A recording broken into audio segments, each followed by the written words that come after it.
لله رب العالمين والعاقبة للمتقين ولا عدوان إلا على الظالمين وأشهد أن لا إله إلا الله ولي الصالحين وأشهد أن حبيبنا وقرة أعيننا محمدا عبد الله ورسوله الأمين اللهم صل وسلم وبارك عليه وعلى آله وأصحابه وعلى التابعين ومن تبعهم بإحسان إلى يوم الدين وبعد رب اشرح لي صدري ويسر لي أمري واحلل عقدة من لساني يفقهوا قولي إن شاء الله اليوم نواصل في شروط السلعة التي تباع. أخذنا الشرط الأول وكان حوله بعض النقاشات الفقهية، وكان هذا الشرط الطهارة، لابد أن تكون السلعة طاهرة حتى يحل بيعها. واليوم إن شاء الله سنبدأ في الشرط الثاني.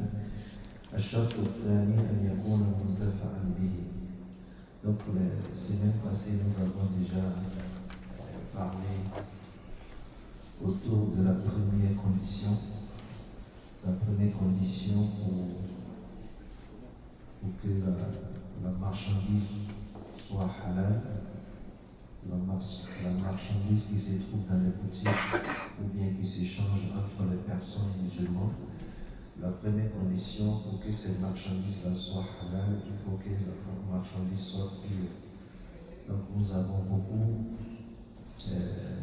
parlé autour de la pureté. C'est quoi la pureté? Quels sont les éléments ou bien les marchandises qui sont touchées directement? Nous avons parlé beaucoup de ces marchandises. Aujourd'hui, Inch'Allah, nous avons entamé la deuxième condition qui est l'utilité. Sharia ne permet pas la vente de quelque chose qui n'a pas d'utilité. Quelles sont ces choses-là qui ne sont pas utiles pour les humains? Donc, Inch'Allah, on va voir ça après la partie arabe. Donc, يقول الشيخ رحمه الله الثاني أن يكون منتفعا به فلا يجوز بيع الحشرات ولا الحية والفأر إلا إذا كان ينتفع بها. لكن هو أشار إلى هذه الأمور التي في وقته وفي ظاهرها حسب مكانه هو وحسب ما يراه في عالمه أن هذه الأشياء لا ينتفع بها، فذكرها كأمثلة ثم استدرك. هذا استثناء هنا، استثناء هو استدراك، فقال لا يجوز بيع الحشرات ولا بيع الفأر ولا الحيات الثعابين. هو جعلها في الأمور أو في الأشياء التي لا ينتفع بها، لكنه استدرك وقال إلا أن ينتفعوا بها. فكأنه يقول سيأتي وقت أو سيأتي حالات عند البشر سينتفع بهذه الأشياء وعندئذ يجوز بيعها. هذا هو معنى الكلام. الحشرات الآن نرى أن أكثر الحشرات تباع لأن الناس يستفيدون منها من باب ما يسمى بالبروتين وغيره، فهي ينتفع بها الآن. وحتى إذا ثبت أن الحيات ينتفع بها من حيث السم، ويجعل يكون دواء وغيرها من الأجزاء التي يمكن الاستفادة منها، وكذلك الفأر وغيرها من الحيوانات التي اعتبروها غير نافعة، فإذا انتفع الناس بها فصار بيعه جائزا. donc il nous dit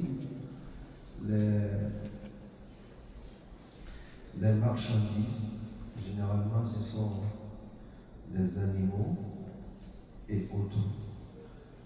Donc on n'a pas d'utilité en tant que des humains. Donc il a cité des exemples au moment qu'il écrivait et au moment qu'il vivait. Donc il a prétendu que ces choses qui sont citées, ce sont des choses qui n'ont pas d'utilité à sa connaissance. Mais il a fait une exception, sauf s'il arrive un moment et que les gens ont trouvé des utilités pour les humains à partir de ces choses. Donc c'est une bonne manière de se rattraper.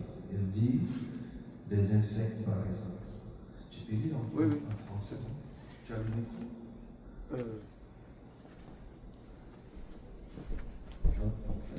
Il va nous lire la partie parce que moi je n'ai pas la partie française, ça va être trop. Inch'Allah, on va prendre cette condition et on va se donner quelques temps pour parler un peu du Ramadan. Et aujourd'hui, Inch'Allah, ça va être le dernier cours avant Ramadan. On va se poser des questions, des préoccupations en lien avec l'organisation de l'individu pour le Ramadan, Inch'Allah. Vas-y. Il n'est donc pas permis de vendre des insectes, des serpents, des rats, si sont en tir une utilité quelconque. Il est permis de vendre des chats, des léopards, des lions et autres animaux. Il n'est pas, comment s'il te plaît, je n'ai pas suivi. Okay. Il n'est donc pas permis de vendre des insectes, des serpents, des rats, sauf si on en tire une utilité quelconque. D'accord. Donc c'est cette partie qu'on a lue en arabe.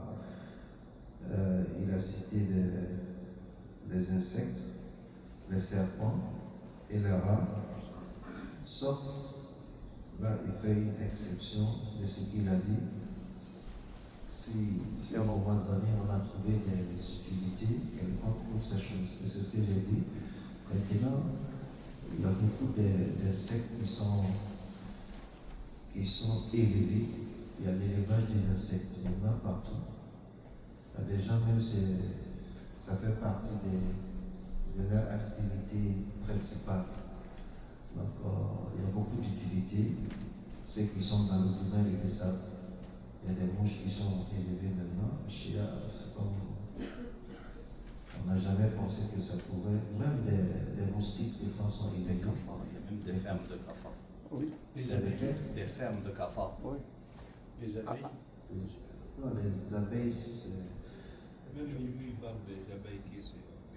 Ouais, les abeilles, c'est un peu différent. Parce que les abeilles, déjà, même dans le Coran, les utilités des abeilles sont citées dans le Coran, donc il ne peut pas entrer dans ce cadre ici. Mais les autres espèces, insectes, qui n'étaient pas trop connus, leur utilité qui n'étaient pas trop connus, sont entrés dans ce cadre de la condition. Mais il s'est rattrapé, il peut y avoir un moment où les gens vont trouver des utilités à partir de ces insectes-là. Donc, on comprend tout de suite que la condition, c'est l'utilité. Tout ce qu'il a cité, ce sont des exemples. Et donc, les exemples ne peuvent pas faire la condition. Hein? Comme on dit dans le principe du usul fiqh. Donc, ce sont des exemples, mais les exemples ne peuvent pas être la condition. Donc, c'est la condition qui donne des exemples. Donc, on ne peut pas dire que non, tel, même si on n'a pas cité des choses ici, mais si on trouve la condition dans ces choses, ça devient haram. Donc, يقول ويجوز بيع الهرة والنحل وبيع الفهد والأسد وما يصلح للصيد أو ينتفع بجلده. فهذه الأمور ذكرها من باب أنها لا تؤكل، لأن الهرة تؤكل لا إلا في بعض الدول. البعض يأكلون. chimpanzés. والنحل تؤكل لا نحلة يؤكل ما يؤخذ. والفهد والأسد léopard et les lions on les mange Non. pourquoi on ne les mange pas لماذا لا تؤكل Parce qu'ils font partie des animaux qui ne sont pas permis à manger. parce qu'ils font partie des animaux. Il y a un principe prophétique qui est là الحيوانات المفترسة les animaux féroces, on peut les appeler comme ça, des animaux très féroces qui prennent leur proie à partir de leurs dents. Tu les manges. Donc, ce sont des animaux en général dans la religion islamique qui ne sont pas autorisés. Et c'est la même chose pour les oiseaux. Les oiseaux qui prennent leur proie à partir de leurs griffes. Rapace. Hein? Rapace. Comment? Rapace. Ça veut dire quoi, rapace? Comme l'aigle et... Ah, tu donnes des exemples. Non, les vautours. Ils sont Non, beaucoup, ils sont beaucoup. Les espèces, ils sont tellement beaucoup. Les animaux, des fois même, on ne peut pas. Si tu n'es pas dans les femelles, tu ne peux pas. المخلق من الطيور. يعني حرمت كل المخلق من الطيور التي تصيد بمخالبها. بارك الله فيك. Donc ceux-là, ils sont haram. Mais des fois, on peut poser la question. Est-ce que le coq, il ne cherche pas Non, il cherche avec. لكن لا يقتل بمخالب. Hein? Allez, les coqs, lui, il attrape, mais il. Ils mangent pas de la viande. Hein? Ils mangent de la viande, les coqs. Les coqs, ils mangent tout ce qui tombe. Tout ce qui tombe dans la Ils terre. mangent tout, ils ne font pas de différence. Ah, tu peux Les vers être... de terre, le coq, c'est pas de la viande. Hein? نعم جمال لكن نريد نعرف هل يدخل في ذي مخلب لا ما يدخل في ذي مخلب لأن الأصل فيه أنه لا يصيب بالمخلب إنما يمسك ما أوتي له وشيء آخر يأكل أشياء أخرى غير الحيوانات الحية. هذه القاعدة. Donc les animaux féroces et qui attrapent leur proie à partir de leurs dents, comme les léopards, les lions et autres. Et des oiseaux qui attrapent leur proie aussi à partir des griffes. Comme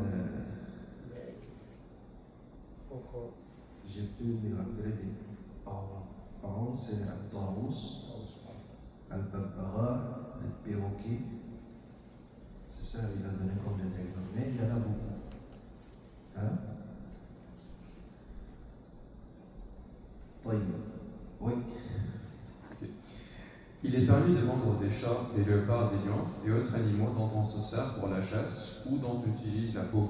Il est permis de vendre des éléphants pour porter des charges. Il est permis de vendre des perroquets, des paillons, des oiseaux rares, même s'ils ne sont pas comestibles, car écouter leur chant et admirer leur plumage est une finalité légitime et prisée. D'accord. Donc ici, il a permis la vente de ces animaux, pas pour les consommer. Hein? Mais il y a une autre utilité. Par exemple, il a donné l'utilité pour ce premier groupe d'animaux. Parce que les peaux sont utiles. Ça ne veut pas dire que c'est juste les peaux qui sont utiles. Il peut y avoir d'autres utilités. Les chercheurs peuvent nous donner d'autres utilités à partir de ces animaux. Mais le principe islamique pour la consommation est clair. Hein? Pour la consommation est clair. Mais est-ce que si la consommation, la médication par exemple, dépend de la consommation de ces aliments, qu'est-ce que vous en pensez? Si par exemple une maladie est là, après des recherches, on trouve que la médication doit forcément passer par la consommation des dopants. Là, ça, l'OPA, il mange la viande. Il est pas bien. Hein? ما هل نستطيع أن نطبق حديث خلق الله لكل داء دواء؟ فالله عز وجل خلق الدواء من هذه الدابة فon est obligé de prendre الدواء من هذا. Est-ce que c'est حديث يدل على أن الدواء هنا لا يكون إلا من الفهد، قد يكون من شيء آخر. في حديث آخر الحديث يقول لكل داء دواء. كل داء. ما جعل لكن كنت أريد منك تأتي بطرف آخر من الحديث. نعم. وما جعل دواءكم فيما حرم عليكم. هنا حرم علينا، لكن الضرورات تبيح المحظورات. معنى هذه الكلمة الضرورات الأشياء التي تجعل أو الحالات التي تجعل الإنسان في اضطرار إلى شيء محرم مثل أكل الجيفة. لكن الاضطرار هنا لا بد يفهم. الاضطرار لابد أن يكون الأمر وصل به إلى حالة إذا لم يتعاطى أو لم يأكل يهلك، يموت أو يفقد بعض أجزائه الأساسية من الجسم. هنا معنى الضرورة. إذا بعد البحث إذا وجد بأن الدواء لمرض معين ليس إلا الفهد وليس عندهم حل آخر، فهنا يباح له أن يتداوى بهذا الحيوان إلى قدر ما يشفيه. لأن الضرورة الآن يقدر بقدرها.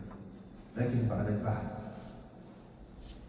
ما معنى بعد البحث؟ لابد أن يصل إلى الأمر به إلى أنه حسب التخصصات أو المتخصصين أنه لا يوجد شيء آخر إلا هذا، وقد يكون نادرا، لكن هي قاعدة.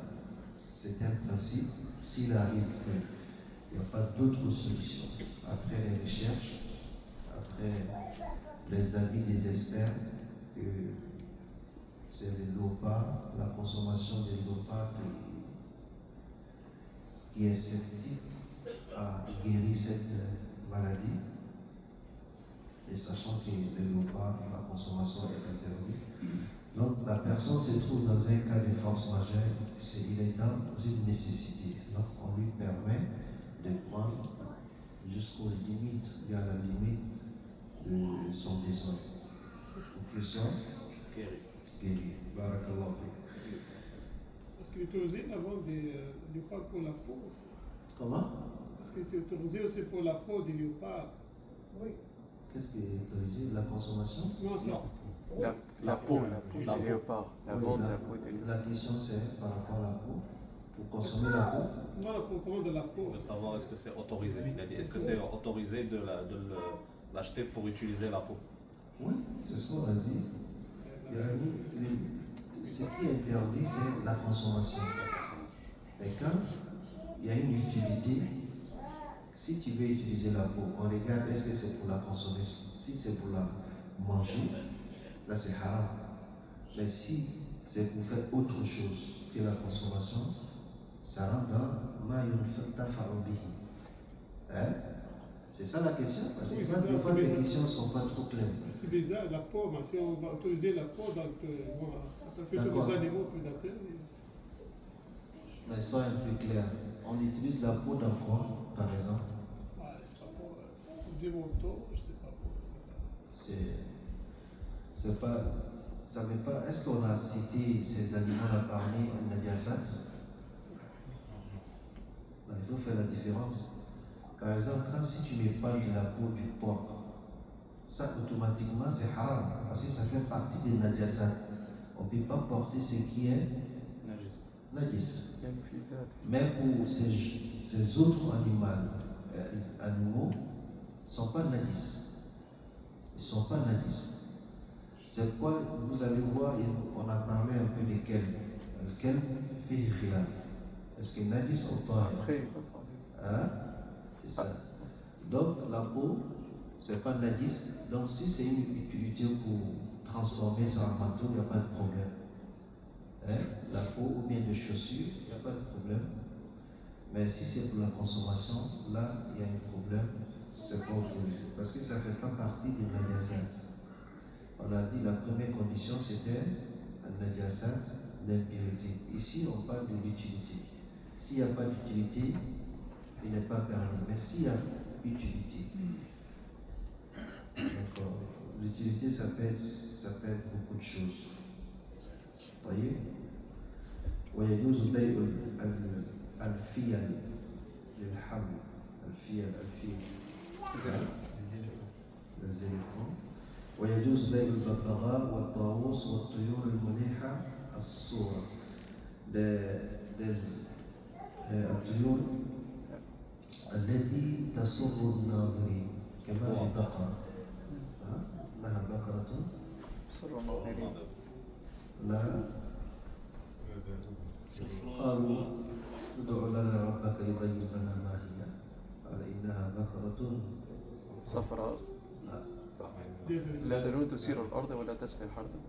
قالوا ادع لنا ربك يبين لها ما لونها بعد ما لونها تأتي إنها بقرة صفراء فاقع لونها تسر الناظرين.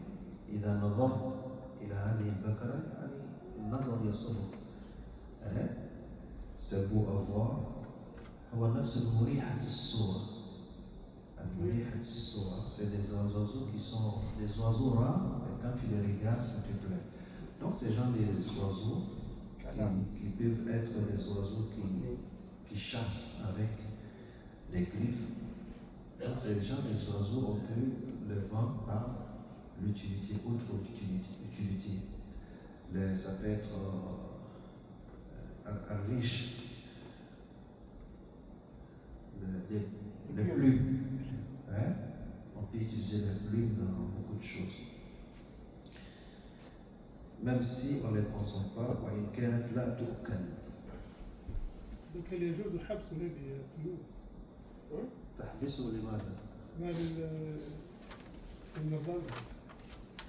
دائما إذا قلت هل يجوز حبسه فلا بد يسأل تحبسه لماذا؟ هل تحبسه لتضر به أو تحبسه للاستفادة؟ وإذا حبسته لابد أن تقوم عليه بالأكل والشراب وإلا يكون ظلما. وقد دخلت المرأة في حرة. لماذا لا تركتها تأكل من شمس الأرض؟ حبستها ولا أطعمتها. هذه في قاعدة في كل الحيوانات. هل أنت تقدر تحبس فهد وأسد؟ العصافير مثل مع نوع من العصافير تحبسها في أقفاص. نعم تحبسها في الأسفار لكن تقوم عليها. بما تحتاج؟ يعني تأكل وتشرب وتنظر إليها وتسر. هذا جائز لأنه من المنافع. وبعض الطيور تكون النظر إليها دواء لبعض المرضى. Et les oiseaux, le fait déjà de l'écouter, de les regarder, ça sont des maladies psychologiques. Il y a des maladies qui sont traitées avec des oiseaux. الناس عجيب يعني. ويبين أن الإنسان ضعيف جدا. طيب فإن Tu veux que je continue en arabe? فإن التفرج بأصواتها والنظر إليها غرض مقصود مباح.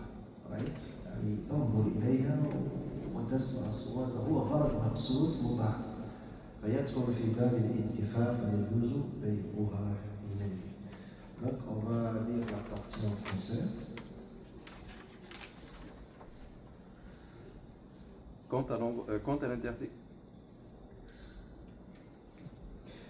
l'interdiction de vendre des chiens, elle est due à ce que, on a dit, l'envoyé de Dieu sallallahu alayhi wa sallam, elle ne concerne pas les chiens de chasse ni les chiens de garde, lesquels peuvent être vendus selon Abu Hanifa.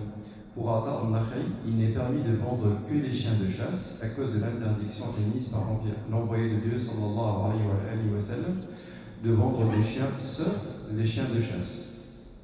Je continue. Oui. Mais je pense qu'on a déjà parlé de ça. On avait dit, qu'est-ce qu'on avait dit? Est-ce que dans la vision de la majorité, est-ce qu'il est permis la vente des chiens? Il n'est pas permis, sauf pour l'utilité. Mais lui, il nous a posé la question de si tu as besoin, qu'est-ce que tu fais? Les gens doivent te donner.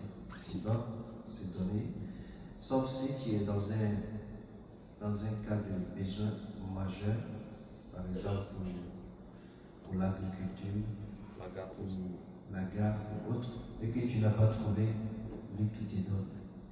Là, tu achètes le nombre qui serait utile pour toi. On a rajouté, tu achètes 1 et non pas 3. Oui, si tu as vraiment 10 hectares, que tu as besoin de 10. Donc l'islam regarde toujours. Et si les experts disent que le chien peut être utile pour tes 10 hectares ou 20 hectares, si c'est 10, tu achètes. Donc il faut toujours regarder ça. Mais chez Abu Hanifa et d'autres, ils disent non, tu peux acheter. Tu peux acheter surtout les exceptions qui sont citées dans les hadiths. Parce que les hadiths nous disent on peut posséder, on peut garder, on peut garder les chiens de chasse et les gardes et d'autres chiens par la voie analogique comme les chiens de guide. Aujourd'hui, il y a des chiens de guide qui sont les chiens d'assistance. Les assistants, ceux qui ne Pour les aveugles. pour les aveugles qui ne savent pas où partir, il y a des chiens qui les guident. Donc ça, ce sont des chiens qui ont des utilités. Donc Abu Hanifa et ceux qui sont sur sa vision disent que tous ces chiens-là qui ont des utilités, on peut les vendre directement. La différence entre lui et les autres écoles disent non, on ne peut pas les vendre. Ce qui est demandé aux personnes, à la société, c'est de se donner ces chiens-là. Ce ne sont pas des marchandises.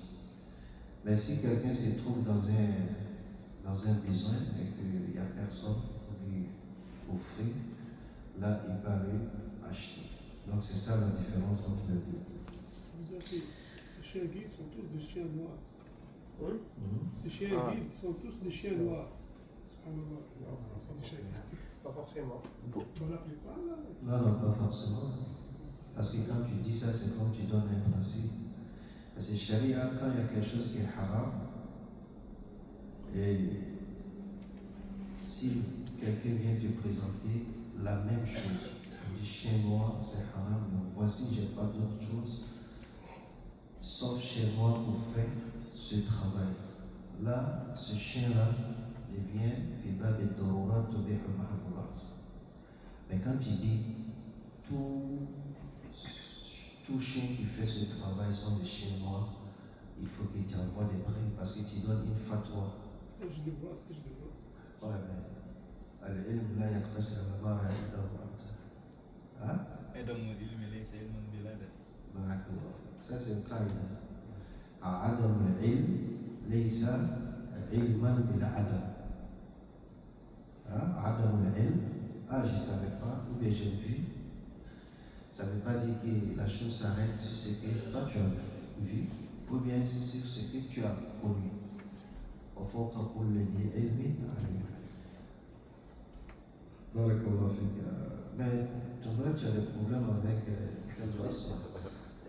Ça fait la troisième fois. tu amènes les charges sur lesquelles on va s'asseoir. Donc, هذا أظن سنقف إلى بيع آلات الغنى. Ça aussi c'est un sujet. بيع آلات الغنى, les instruments de musique. Est-ce qu'il y a des utilités ou il n'y a pas d'utilité? Parce que les instruments de musique ne sont pas des choses najis, ce ne sont pas des choses impures. Ça veut dire que si l'instrument, ça peut plus, par exemple, c'est un micro. Si c'est un instrument de musique, est-ce qu'on peut le vendre? Donc ça, Inch'Allah, on va... Parce que quand on commence avec ça, ça va être trop de paroles. Inch'Allah, سنقف عند هذا الحد ونأخذ الأسئلة. نعم، تفضل. Salam alaikum. Cheikh, Salam. qu'en est-il pour les zoos? حدائق الحيوانات. Les zoos. هناك حبس للحيوانات في أماكن. Les eaux? Les zoos. Oui, les eaux, c'est sûr, il y a une utilité pour les humains. Parce que là, les gens vont aller voir, ils vont faire des tanazourat, ils vont faire des sorties, ils vont les voir. Et il faut que ceux qui vont les garder dans les eaux, ils s'occupent très bien de ces animaux. Il y a des eaux qui sont vraiment trop étroits pour des animaux, comme des lions par exemple, ils les mettent dans des cages. Il y a des eaux qui sont comme ça. Oui. C'est pas tous les eaux qui sont assez spacieux pour accueillir tout. Oui, ça c'est l'avis des experts en la matière. Qu'est-ce que nous on dit en tant que moufti? On te dit, quand tu gardes un animal, il faut que l'animal soit à l'aise. Il faut que l'animal soit traité de bonne manière, surtout en matière de la nourriture, la boisson. Donc, un expert va les voir dans les eaux. Et il regarde les cases dans lesquelles les lions se trouvent. Vu qu'il est expert en la matière, il peut dire à Moufti, ça, il a besoin du tel mètre carré. Mais il est dans un mètre carré qui n'est pas bon pour lui. Je comprends un peu. Donc nous, on ne peut pas dire quand c'est petit, non, c'est haram. Si c'est grand, c'est passé. On n'est pas expert en la matière. C'est l'expert qui va dire si c'est moins que, par exemple, je donne un chiffre comme ça, si c'est moins que 10 mètres carrés pour cet animal, ça devient comme tu es en train de le mettre dans une prison qui va déranger. Mais si l'expert ne l'a pas dit, on ne peut pas dire que c'est haram ou bien c'est halal. C'est la même chose quand quelqu'un vient te demander est-ce que je peux jeûner parce que je suis malade. Je ne peux pas te répondre non, tu ne jeûnes pas. Je te demande c'est quoi ta maladie? C'est une maladie, moi je pense non. Qu'est-ce que le médecin t'a dit? Est-ce que tu peux jeûner ou bien tu ne peux pas jeûner? Si tu jeûnes, est-ce que ça va aggraver la maladie ou bien ça va causer autre chose? À partir de cet avis, moi je te dis, à partir de là, je te dis, qu'est-ce que l'islam a dit?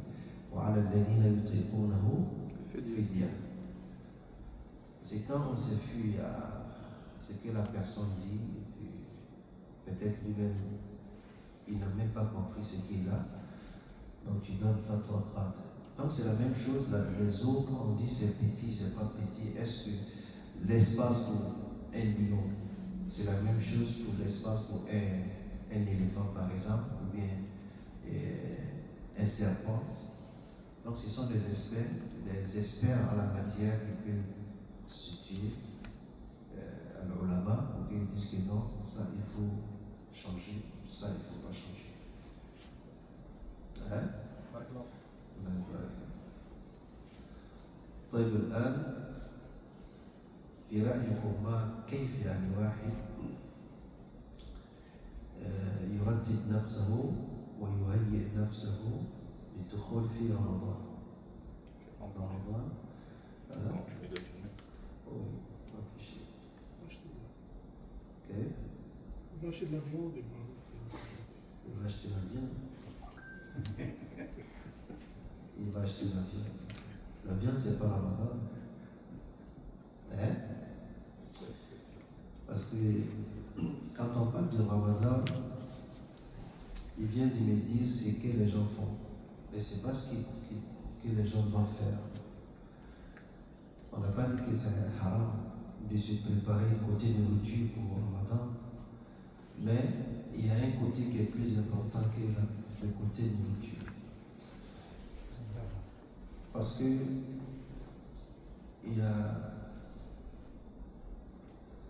y a paradoxe, je peux dire comme ça, puis paradoxe. Il y a une opposition entre le sens du Ramadan et le fait de s'approvisionner avec la nourriture. Est-ce que vous comprenez ça? Le Ramadan est venu pour t'abstenir de manger. Pour que tu passes un moment à ne pas manger, à ne pas boire, pour que tu t'éduques toi-même. Pour que tu sois cette personne qui ne mange pas tout le temps. Et que ça va t'éduquer à être dans une posture qui va t'amener à penser aux souffrances des autres et à penser aux bienfaits de Allah subhanahu wa ta'ala. Ça, c'est parmi les objectifs du Ramadan. Mais contrairement à ces objectifs, si les personnes qui ont l'habitude de manger 5 kilos par semaine, ils vont manger 10 kilos par semaine. Vous voyez la contradiction? C'est comme les choses ne sont pas comprises. Moi, je ne dis pas de s'approvisionner pour Ramadan avec la nourriture, pour montrer que vraiment on va entrer dans une fête. C'est une bonne chose religieuse. Mais en même temps, des fois, quand on regarde, on a la tendance de voir des personnes qui ont perdu l'essence du Ramadan. Hein? Parce que les sucres, les riz, la viande, ça consomme partout. On veut rattraper tout ce qu'on a perdu la journée. Donc il y a quelque chose à revoir. Et l'autre chose qui va à l'encontre de ce principe de Ramadan, c'est le gaspillage. On achète, c'est comme on veut acheter puis après jeter. Est-ce que l'essence de l'éducation, premièrement pour s'abstenir à ne pas trop manger et de penser aux autres qui ne trouvent pas et de commencer à se planifier avec le restant de ce qu'on a, au lieu de les gaspiller, les donner aux autres, ou bien ne pas les acheter, l'excédent de l'argent qu'on mettait dans ce excédent de la nourriture, de les donner à ceux qui n'ont pas. Ça, ce sont les sens qui sont derrière le code du Ramadan. Mais d'une manière générale, quand on regarde les pays musulmans, c'est le moment où On mange plus. On mange beaucoup plus que d'habitude. c'est ceux qui sont dans la vente des nourritures qui sont consommées en Ramadan, c'est pendant le Ramadan ils font des chiffres d'affaires. Et ça, c'est une réflexion que tout le monde doit amener chez lui. Je sais que les femmes vont dire, l'imam, tu es en train de gâter tout pour nous. Les femmes vont dire ça, mais c'est la responsabilité de tout le monde. Est-ce qu'on doit manger tout parce qu'on a gêné? Non. Donc on revient sur le professeur Salam qui était notre modèle. Il gênait. Il avait deux façons de gêner. Soit c'est un jeûne obligatoire ou bien un jeûne surrogatoire. Et dans les deux cas, on trouvait qu'il y avait la diminution de la nourriture, de la boisson. Et c'était un moment de spiritualité pour lui. Pour le jeûne surrogatoire, beaucoup de fois, il ne mangeait pas suhoor. Quand il se lève, il ne trouve rien à manger à la maison, il dit Al-Yom Sa'im, je jeûne aujourd'hui. Et pour la rupture du jeûne, il avait 3 choses, ou bien 3 nourritures et boissons privilégiées. Soit il prenait quelques dates de rutab, des dates qui sont humides, rutab, ça c'était le premier choix. Des fois il n'avait pas rutab, alors qu'il était prophète. Est-ce que nous, aujourd'hui, si on veut chercher rutab, on va les manquer?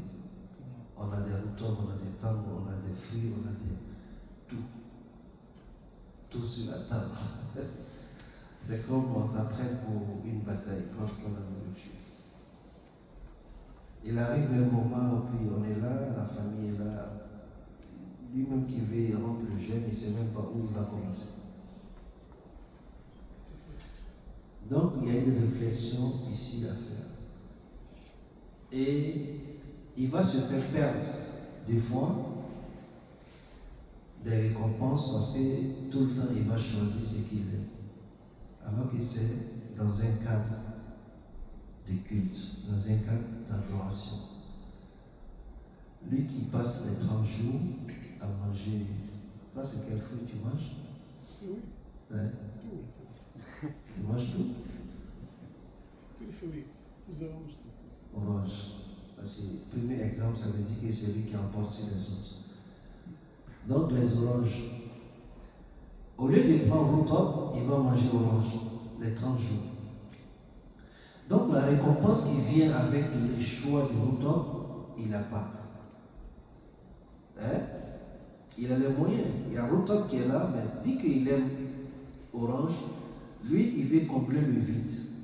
Il veut se rattraper. Il va juste manger. Alors que lui, qui veut suivre le prophète, qui veut rehausser la récompense, il va aller chercher Routop qui est à côté. Lui, il a 30 jours de perte de Routop. Lui, il a 30 jours d'augmentation des aïeux avec Routop. Donc, c'est pourquoi, à la fin, les jeûneurs, ils s'entre-dépassent. Il y a des personnes qui vont se trouver avec des millions d'aïeux, et il y a d'autres qui n'ont même pas encore atteint 1 million. Lui, il va suivre tout ça. Par exemple, Ta'adjil al-Fitr. Au coucher du soleil net, lui, il va rompre, parce que c'est ce que le prophète a dit.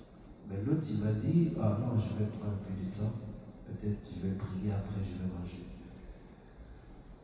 Nos mamans à la maison, des fois, elles sont dans la cuisine. Ah non, j'arrive. Non, c'est pas comme ça. Prends, retourne, tu manges, tu continues à faire ce que tu as à faire à la cuisine. Donc c'est une bonne réflexion religieuse, parce que ce n'est que combien de jours? 30 ou 29 jours de formation. Mais il faut qu'on ramène le sens réel du Ramadan, qui est l'abstinence, de s'empêcher à la réalité que nous vivons pendant ce mois. Parce que tout ce qu'on n'a pas eu le jour, on veut rattraper la nuit. Et on commence demain. C'est pas comme ça. Hein? Et ces 30 ou 29 jours, il y a des cultes qui sont obligatoires et il y a d'autres qui sont surrogatoires, qui sont nawafil, qui ne sont pas obligatoires. Pour que tu sois considéré comme une personne qui a jeûné, qui a passé bien le Ramadan, il faut obligatoirement faire ce qui est obligatoire dans le Ramadan. C'est quoi qui est obligatoire? Le fait de jeûner d'abord. Hein? Les 5 prières déjà. Non, Le fait de jeûner. le jeûne. C'est le jeûne qui est obligatoire. Les 5 prières, même si ce n'est pas Ramadan, c'est C'est obligatoire. pas la Donc je vais juste spécifier pour le Ramadan. choisi pour rendre un culte obligatoire, et ce culte-là, c'est le jeûne. Est-ce qu'il a dit Kutiba alaykum as-siyam? Est-ce qu'il a dit Kutiba alaykum as-salat? Kutiba alaykum as-siyam kama kutiba. Donc, le côté obligatoire, c'est siyam. Donc, pour que tu puisses bien faire ce côté obligatoire, afin que tu sois considéré comme quelqu'un qui a bien passé le Ramadan, il faut connaître c'est quoi le siyam. Donc, ça interpelle tout le monde. Tu ne peux pas prétendre faire quelque chose alors que tu l'ignores. Donc, il y a une préparation scientifique. Maria Akam Siyam. C'est quoi le précepte? C'est quoi un jeûne? Parce que le Siyam, c'est plus riche que le mot jeûne. C'est juste l'équivalent, on essaye de l'approcher. Parce que Siyam, c'est plus profond. Donc, le Siyam, tout ce que j'ai dit dans l'objectif, ça rentre dans le cadre de Siyam. Donc, il faut connaître le côté obligatoire avant de sauter sur le côté surrogatoire. Mais ce que nous remarquons, les gens ils vont chercher à connaître le côté surrogatoire. Hein? Et ils n'arrivent pas à connaître le côté obligatoire. C'est quoi le jeûne? C'est tellement facile. Il faut faire des recherches, tu vas préserver ton jeûne. Parce que si tu n'as pas obéi au côté obligatoire, le côté surrogatoire, ça devient comme nul. Lui, il vient accompagner. C'est comme il y a un point central qui est le principe, et aux alentours, il y a des choses qui viennent accompagner. Donc, si on a le côté obligatoire, alhamdulillah, déjà on a le jeûne du Ramadan. Côté surrogatoire, maintenant, il y a beaucoup de choses. On a le côté prière. Et prière, ici, on parle de prières surrogatoires, parce que les prières obligatoires sont toujours là, même si ce n'est pas Ramadan. Mais plus grave, quand tu fais défaut au côté obligatoire de prière, alors que tu gênes, ça c'est plus grave. Hein? Parce que la prière est plus importante que le jeûne. Vous savez que les piliers sont bien ordonnés. Hein? Il y a la prière qui vient juste après l'attestation. Donc, il faut respecter les prières obligatoires. En plus de ça, les prières surrogatoires, qui sont soit des tarawih, ou bien des tahajjud, qiyam al-layl, wa khasatan, précisément à l'Ashr al-Awakhir, les 10 dernières nuits, vous cherchez Laylatul Qadr. Donc tout ça, ce sont des côtés facultatifs. Mais on voit qu'il y a trop d'engouement sur ça que le côté obligatoire qui est jeune.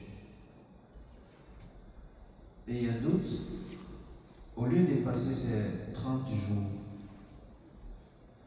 à travailler pour rehausser la récompense, ils vont juste choisir quelques jours, bien quelques nuits, pour passer le Ramadan.